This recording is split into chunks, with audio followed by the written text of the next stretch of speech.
नमस्कार, मैं नरेंद्र कुमार। आइए शुरू करते हैं।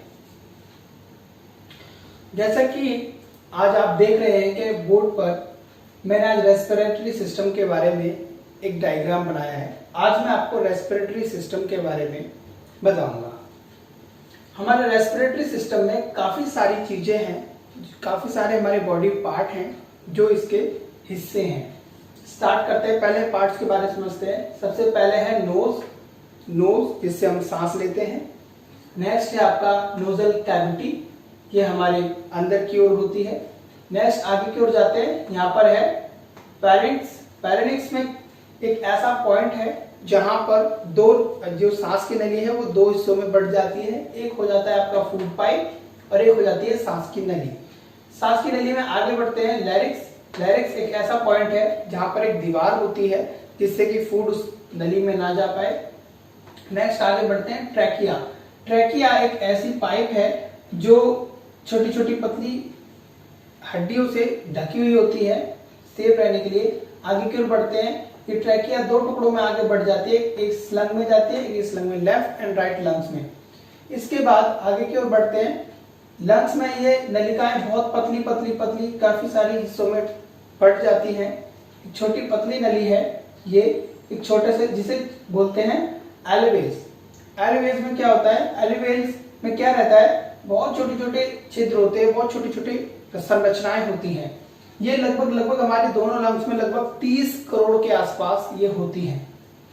उसके बाद नीचे है आपका डायफ्रेम। डायफ्रेम क्या रहता है कि ये हमारे लंग्स को और बाकी हिस्सों को अलग कर देता है।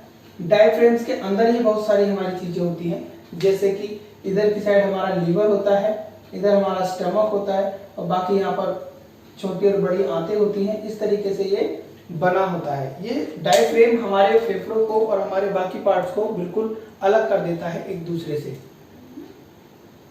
नेक्स्ट आगे की ओर बढ़ते हैं। डायफ्रेम का मेन काम, अब मैं इन सभी पार्ट्स के काम आपको बताने वाला हूं। नोज से हम सांस लेते हैं। नोजल कैविटी में एक म्यूकस मेम्ब्रेन होता है। म्यूकस मेम्ब्रेन 500 ml म्यूकस को जनरेट करता है प्रतिदिन, जिसकी वजह से जो भी धूल कण मट्टी जो होती है ये उसको रोक लेता है, ये अंदर नहीं जाने देता। आगे का पैरेनिक्स में क्या रहता है, पैरेनिक्स ऐसे दो पॉइंट ऐसे पॉइंट पर बनी हुई होती है जहां पर इस पैंट को यहाँ से एक फूड पाइप और एक सांस की नली आगे की ओर बढ़ती है। सांस की नली में लैरिंक्स है। लैरिंक्स में क्या रहता है, यहाँ पर एक पतली परत होती है। पतली परत वो फूड को अंदर जाने से रोकती है और जब भी वो खुलती है तो उसमें से अलग तरीके का साउंड आता है। आपने देखा होगा कई बार हम खाना खाने के बाद डकार लेते हैं। डकार जब लेते हैं तो इस फूड पाइप में हवा भर जाती है। यहां से जब हवा बाहर आती है तो वो साउंड करती है। आगे की ओर बढ़ते हैं, उसके बाद है ट्रैकिया। ट्रैकिया इसको सांस लेने का हिस्सा है। आगे की ओर जाते हैं लंग्स में। इस लंग्स में ये हवा पूरी तरीके से दोनों साइड बढ़ जाती है। इसमें छोटी छोटी पतली पतली पतली पतली बहुत सारी जो है संरचनाएं होती हैं। इसमें आगे जाकर के एलिवेज बनी होती है जो कि लगभग 30 करोड़ के आसपास है। इसमें एलिवेज के बारे में आपको मैं डिटेल में बता देता हूं। एक इस तरीके की संरचना होती है। अब इसमें से हवा अंदर की ओर आती है और यहां से हमारा ब्लड फ्लो करता है। इस तरीके से ब्लड जो है हमारा फ्लो कर रहा होता है। अब यह एयर जो है इस पतली दीवार को पार करते हुए हमारे ब्लड वेसल्स में मिक्स हो जाती है। ये O2 है जो मिक्स हो रही है और इसी दौरान यहां से CO2 इस साइड चली जाती है। यानी इस एरिया में O2 और CO2 दोनों होती है। O2 इधर जाती है, CO2 इधर जाती है और फिर ये धीरे धीरे बाहर निकल जाती है और इसी प्रोसेस के साथ में ये सांस के थ्रू हमारी CO2 बाहर निकल जाती है। जब हमारी बॉडी के अंदर O2 जब हम बाहर से लेते हैं तो लगभग 78% होती है आपकी नाइट्रोजन, 21% होती है 21% होती है आपकी ऑक्सीजन और लगभग बाकी चीजें हैं, CO2 है, बाकी चीजें हैं। अब क्या रहता है कि जब हम सांस को अंदर लेते हैं उस समय पर ये पोजीशन होती है। जब सांस हम बाहर निकालते हैं तो 78% नाइट्रोजन एज इट इज बाहर चली जाती है, जबकि ऑक्सीजन भी 17% ऑक्सीजन भी हमारी आउटसाइड बॉडी से बाहर चली जाती है, यानी ओनली 4% ऑक्सीजन का भी हम ओनली इस्तेमाल करते हैं, बाकी हम वापस छोड़ देते हैं। बाकी जो चीजें हैं CO2 है, इसके साथ में CO2 भी निकल के बॉडी से बाहर आती है। ये तो रहा प्रोसेस सांस लेने का। आगे मैं आपको इसके बारे में बताता हूं। आगे इसके बाद ये सब पार्ट्स के बारे में आपने जान लिया है। अब आगे बढ़ते हैं कि सांस की बहुत सारी तरीके की बीमारियां भी होती है, बहुत सारी तरह की बीमारियां होती है, इनके बारे में हम बात करते हैं। सबसे पहले मैं बात करता हूं हाइपोक्सिया। हाइपोक्सिया में सांस में क्या दिक्कत होती है, हमारी बॉडी में CO2 की कमी हो जाती है। जब शरीर में CO2 की कमी हो जाती है तो हाइपोक्सिया की प्रॉब्लम क्रिएट होती है। ऐसी कंडीशन में क्या रहता है कि हमारे जो लंग्स है वो प्रॉपर काम नहीं कर रहे होते, जिसकी वजह से O2 की शरीर में कमी हो जाती है। उसके बाद है एस्फॉक्सिया। एस्फॉक्सिया में क्या रहता है कि आपकी CO2 का जो लेवल है वो बॉडी में हाई हो जाता है। जब कार्बन डाइऑक्साइड का लेवल जो हाई हो जाएगा तो हमारी बॉडी को वर्क करने में प्रॉब्लम होगी, क्योंकि हम लोग CO2 का इस्तेमाल ना करके O2 का इस्तेमाल करते हैं। नेक्स्ट है आपका सीजनिंग यानी जुकाम, खांसना, छींकना, ये सब चीजें हमारे लंग्स से प्रॉब्लम रिलेटेड है। अगर हमारे नोज में कुछ घुस जाता है जो कि हमारे लिए सही नहीं है तो उसकी वजह से हम छींकते हैं। आपने धूल कण जब नाक में जाता है तो आपने देखा होगा हम लोग छींकते हैं, तो ऐसी दिक्कतें यहाँ पर खड़ी होती है। नेक्स्ट है निमोनिया। ये मेन चीज है जिसके बारे में जानना बहुत ज्यादा जरूरी है। निमोनिया साल भर में लगभग 1 लाख बच्चे इसकी वजह से मर जाते हैं। कि होता कैसे है इसके बारे में जानते हैं। जब हवा इसके अंदर जाती है तो निमोनिया में एक वायरस होता है स्ट्रेप्टोकोकस निमोनियाई। ये वायरस होता है जो जाकर के हमारे शरीर में निमोनिया बनाता है। निमोनिया कैसे बनाता है, जो छोटे बच्चे होते हैं उनको, ज्यादातर बच्चों को ही बीमारी लगती है। बच्चों को बीमारी लगती है, हमें लक्षण ही नहीं पता चलते लोगों को कि भाई ऐसा कुछ हमें निमोनिया है। वो सिंपली बुखार या जुकाम या खांसी समझ के उसको इग्नोर करते हैं। धीरे धीरे वो रिस्क इतना बढ़ जाता है कि बच्चे की जान भी चली जाती है। अब ये होता क्या है, ये जब अंदर की ओर ये जो वायरस है ये अंदर की ओर जाता है तो इन क्षेत्रों में जाकर के, जिस एलएवीएस में जाकर के क्या करता है, जमा हो जाता है। जमा होने के बाद ये यहाँ पर क्या करता है, यहाँ पे एक फ्लूइड बना देता है। फ्लूइड या पस को बना देता है, जिसकी वजह से ये प्रॉपर काम नहीं कर पाते हैं। प्रॉपर काम ना करने की वजह से उनको सांस लेने में तकलीफ होने लगती है, सीना जकड़ जाता है। इसके लिए कई बच्चों को मालिश भी करने के लिए कहा जाता है। धीरे धीरे और भी तरह की दवाइयां दी जाती है। इसको कट करने के लिए एंटीबायोटिक दिया जाता है। एंटीबायोटिक क्या करता है, इस बैक्टीरिया को डेड कर देता है और लंग्स को काम करने में मदद करता है। अब क्या रहता है कि अब ये जब फ्लूइड यहाँ पर जमा हो जाता है, जब फ्लूइड बहुत सारा जमा हो जाता है तो ये लंग्स जो है बिल्कुल बेकार हो जाते हैं। अब ये जो बीमारी है, जो परेशानी है, सबसे ज्यादा बच्चों में और बूढ़ों में देखी जाती है। आगे की ओर बढ़ते हैं। नेक्स्ट है आपका कोरोना वायरस। आज के टाइम में कोरोना वायरस बहुत ज्यादा प्रभाव डाल रहा है लोगों पर। आप देख ही रहे हैं पूरे वर्ल्ड में बहुत सारे केसेस इसके निकल के आ रहे हैं। काफी लोग इसकी वजह से मर गए हैं और जो कुछ जिंदा है वो इसके डर में जी रहे हैं। अब ये हो क्यों रहा है, क्या रीजन है इसका? एक्चुअली ये जो कोरोना वायरस है ये भी लगभग निमोनिया जैसा ही वायरस है, लेकिन ये कुछ हाइब्रिड है। ये हाइब्रिड है। काम क्या करती है इसको मैं आपको बता देता हूँ। ये हाइब्रिड करती क्या है, ये आपके नोज में सबसे पहले जो वायरस है, जब हम छींकते हैं, बहुत तेजी से छींकते हैं तो बहुत सारे ड्रॉप्स लगभग 3000 से ज्यादा ड्रॉप्स हम बॉडी से आउट करते हैं। ये 3000 से ज्यादा जो ड्रॉप्स हैं ये क्या करते हैं, इनमें वायरस होता है, कोरोना वायरस। ऐसी कंडीशन अगर किसी को वायरस है तो ऐसे छींकने पर ये जो कोरोना वायरस है ये क्या करता है, नोज में जाकर के बैठ जाता है। नोज में, अब नोज में बैठने के बाद ये करता क्या है कि ये जो नोज के जो सेल्स हैं उनको कंट्रोल करता है।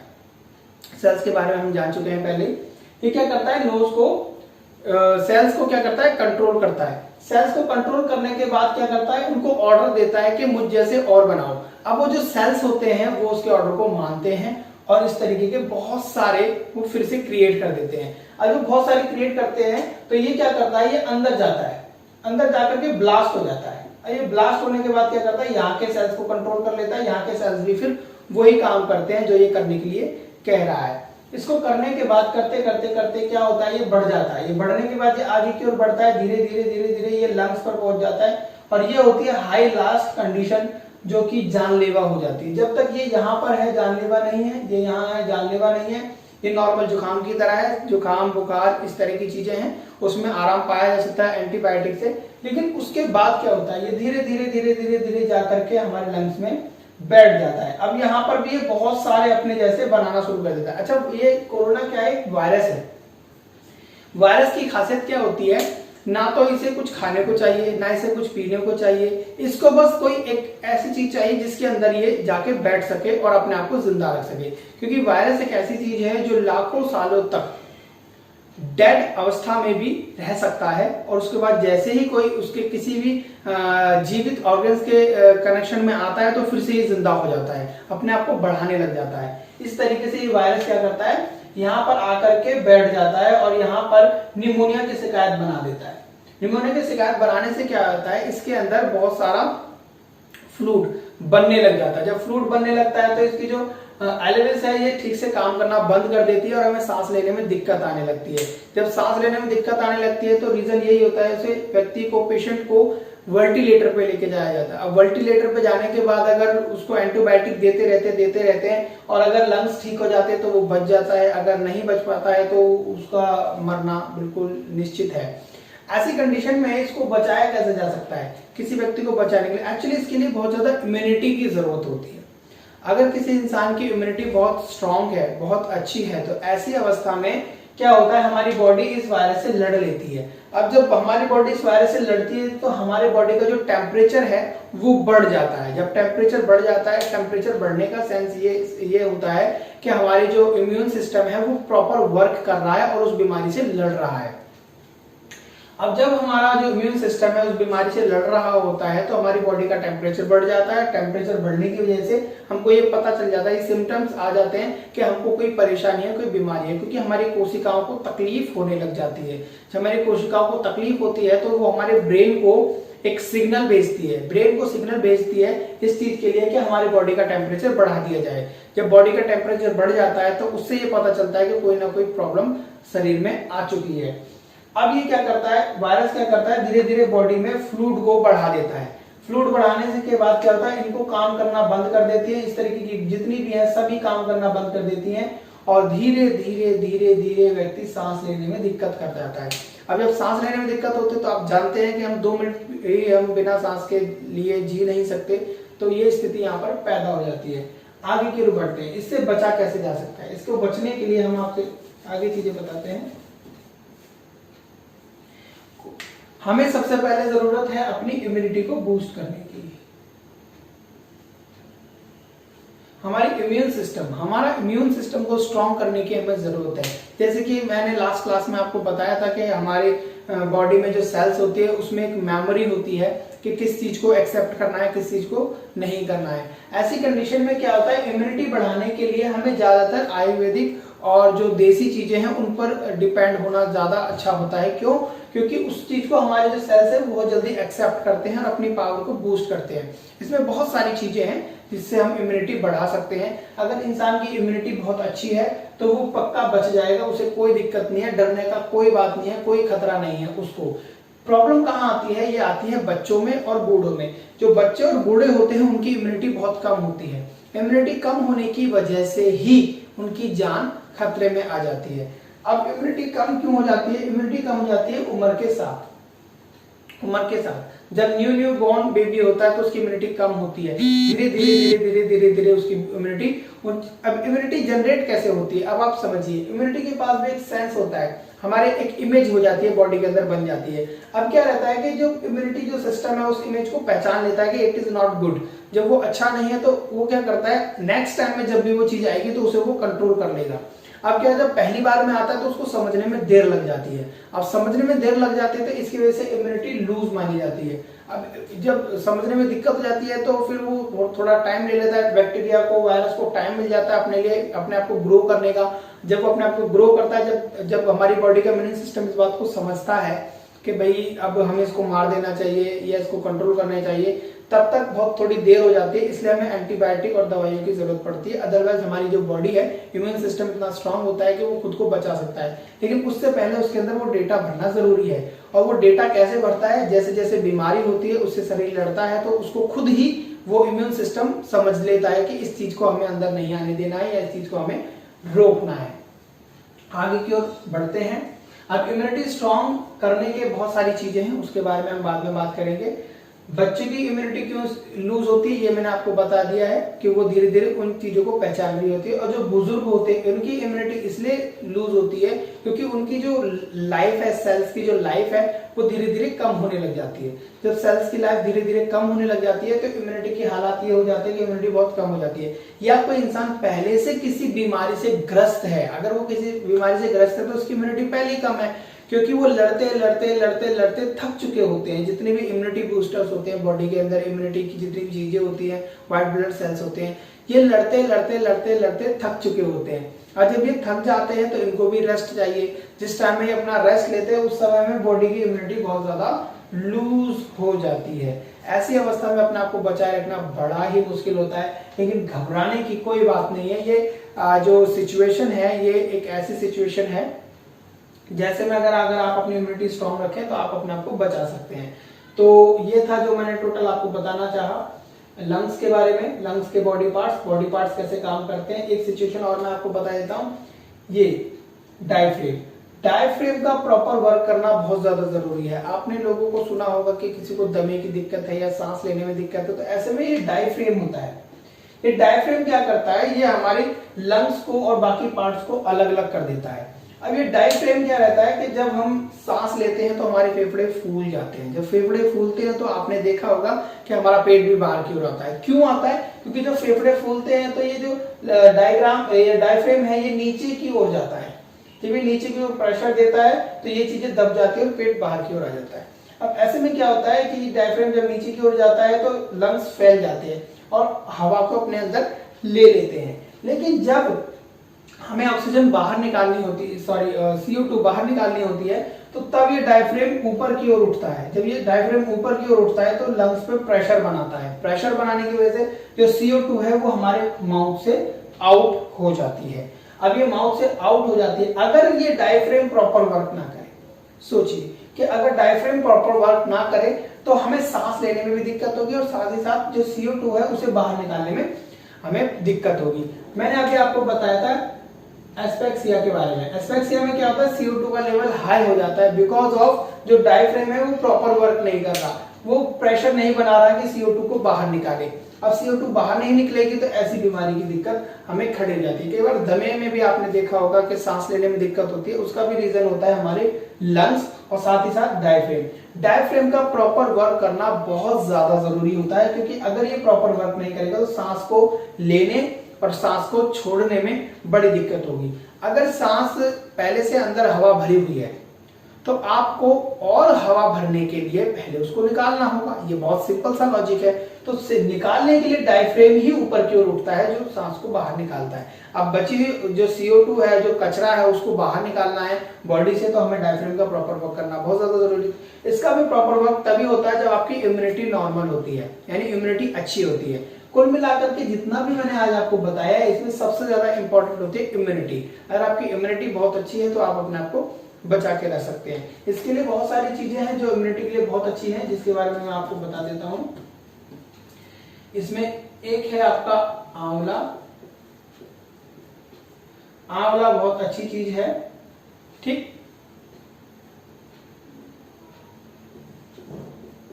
आंवला बहुत अच्छी चीज होती है, इसमें विटामिन सी पाया जाता है। विटामिन सी, ये विटामिन सी पाया जाता है आंवला के अंदर। और साथ ही साथ आंवला के साथ साथ और भी चीजें हैं, जैसे कि आप ले सकते हैं मल्टीविटामिन। मल्टीविटामिन आप ले सकते हैं। मल्टीविटामिन शरीर के लिए बहुत अच्छे होते हैं, जिसमें कि आपका आ जाता है B1, B6, B12। इसके अलावा विटामिन ए है, डी है, जितने भी विटामिन है ये सभी विटामिन क्या करते हैं, आपकी इम्यूनिटी को बूस्ट करते हैं। लेकिन इसके लिए आप मार्केट से मल्टीविटामिन ना खरीद करके कुछ ऐसी चीजों का इस्तेमाल करें, कुछ ऐसी चीजें खाएं जो शरीर के लिए बहुत अच्छी होती हैं, जैसे कि हरी सब्जियां हैं, या हरी सब्जियों के आपने देखा होगा आजकल जूस आते हैं, आजकल हरी सब्जियों के जो है कैप्सूल फॉर्म्स में भी उनके विटामिन आ रहे हैं। यानी नेचुरल, जितना हो सके आप नेचुरल प्रोडक्ट और जितना हो सके आप आयुर्वेदिक प्रोडक्ट का यूज करें। आयुर्वेदिक प्रोडक्ट आपको इम्यूनिटी भी देते हैं और कोई भी तरीके का हमारी बॉडी में लॉस नहीं होने देते हैं। ये सारी चीजें आज आपको बताना था। तो यहाँ पर मैं उम्मीद करता हूँ कि आपको ये सारी चीजें समझ में आई होगी। अगर नहीं समझ में आई है तो आप दोबारा देख सकते हैं, दोबारा देख सकते हैं, तिबारा देख सकते हैं, कई बार आप देख सकते हैं, जितनी बार आप देखना चाहें देख सकते हैं। और इस फुल नॉलेज को आप अपने दिमाग में रख सकते हैं, जो कि आपके लिए बहुत ज्यादा जरूरी है, क्योंकि आज के टाइम में कोरोना वायरस एक बवाल बना हुआ है। अगर आपने इसके लिए अवेयर नहीं हुए तो लाइफ बहुत ही डिस्ट्रॉयड हो सकती है। तो मैं उम्मीद करता हूँ आपको ये चीजें समझ में आएंगी। आपका बहुत बहुत धन्यवाद वीडियो देखने के लिए। Thank you so much.